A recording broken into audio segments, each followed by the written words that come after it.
cattle driving followed the railroad west.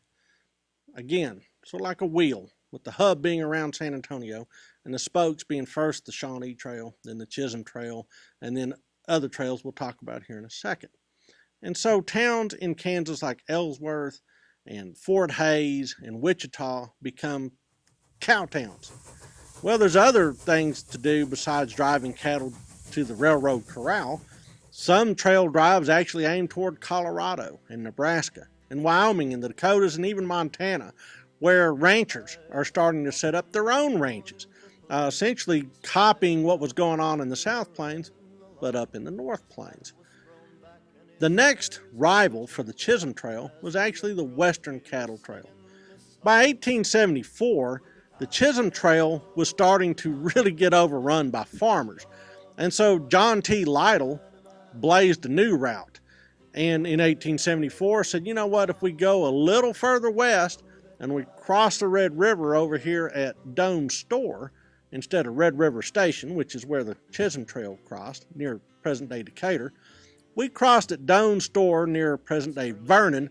We could actually cut through the Western Indian Territory and go all the way out to Dodge City, and there pick up the railroad again. The Western Cattle Trail really begins to supplant the Chisholm Trail in the middle 1870s through the end of the trail driving era. The Western Cattle Trail fanned out across the scrub country north and west of San Antonio, crossing through Cow Gap, north of present-day Brady, and then crossed over the Colorado near Coleman, and then fanned out in the grassy prairies around Abilene and Baird and places like that before coming back together again at the crossing of the Brazos at Fort Griffin. Soon, this became the preferred route. Now, what sort of volume? About 5 million animals go up the Chisholm Trail from 1867 to 1885. That's a lot. About 1 million horses, too. Well, the Western Cattle Trail also has 5 million animals that go up that route from 1874 to 1893. So similar sorts of volumes, but that's a ton of animals heading north. Now there's other trails. Trails like the Goodnight Loving Trail that went through the Trans-Pecos, and then the Potter Blocker Trail that went through the Texas Panhandle also had some volume, but not nearly the volume of the Chisholm and the Western Cattle Trails. So what brought an end to trail driving in Texas? There's actually 4 things. Texas fever never could get whipped. And pretty soon, as sodbusters and farmers and other folks with domestic livestock are moving west, they don't want their herds exposed to tick fever, Texas fever. So quarantines start to shut down the free movement of cattle across the plains.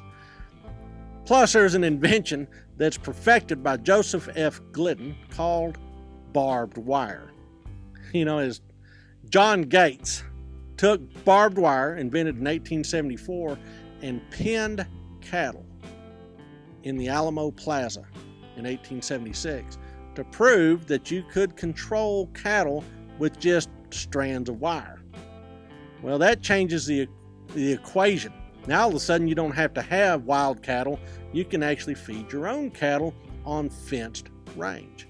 Up to that point, Texas had been pretty open range, but all of a sudden, barbed wire, it's going to close it. Stockmen and farmers started getting wise. Said, you know what, if we just buy barbed wire, all we got to do then is go and fence off the really choice water and really choice grass. And that will be our farm or ranch.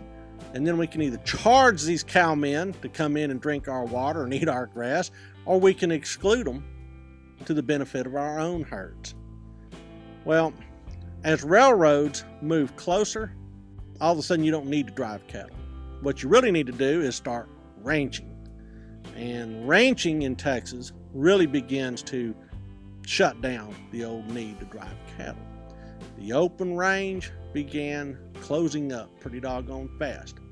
And ranching is really the next phase of raising cattle in Texas. It ends an era, but it forever leaves the imprint of the Texas cowboy as a unique American type.